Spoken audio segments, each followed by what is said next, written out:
പറയാൻ വിട്ടുപോയി, നിങ്ങൾ എല്ലാവരും അടുത്ത ആഴ്ച ഞങ്ങളുടെ പുതിയ കോട്ടയുടെ പാല് കാച്ചിന് വരണം. പിന്നെ എന്തായാലും നമ്മുടെ മകളെ അയക്കുന്ന സ്ഥലമല്ലേ, പോണം നമുക്ക്. അതെ, എന്റെ സഹോദരി ഇതുപോലെ കേറ്റിയടിച്ച ചളികളെല്ലാം കൂടെ വാരിക്കുട്ടി ഞങ്ങളൊരു കോട്ട പടിഞ്ഞ് വെച്ചേക്കുവാണ്. അതിന്റെ പാല് കാച്ചിന് ഉറപ്പായിട്ടും വരണം. ഉറപ്പായിട്ടും. പിന്നെ എനിക്ക് വേറൊരു വലിയൊരു കഴിവുണ്ട്, ഞാൻ കാട്ടില് വേട്ടയ്ക്ക് പോകാറുണ്ട്. ഞാൻ കേട്ടിട്ടുണ്ട് നീ കാട്ടിനകത്ത് കയറി കീരിയെ ചുട്ടുന്നതിന് നിന്റെ ഫോറസ്റ്റുകാർ പിടിച്ചത് ഞാൻ അറിഞ്ഞിട്ടുണ്ട്.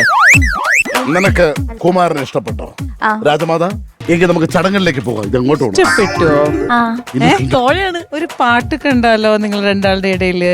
അയ്യോ വേണ്ട, എന്റെ സഹോദരന് ടൈമിംഗ് കുറവാണ്. സ്വയംവരം കഴിക്കണമെങ്കിൽ ആയോധന കലയിൽ ഇവൻ അഭ്യാസം എടുക്കാനാണോ? കണ്ട കണ്ട എന്തുണ്ട് നിനക്ക് കഴിവ്? ഇത് കണ്ടോ? ഏത്?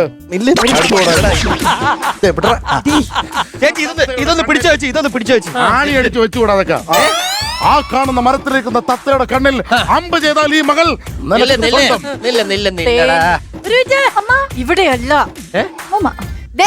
ആ മരത്തിലിരിക്കുന്ന ആ തത്തയുടെ ആ കണ്ണ്, അതിലെ കമ്പി.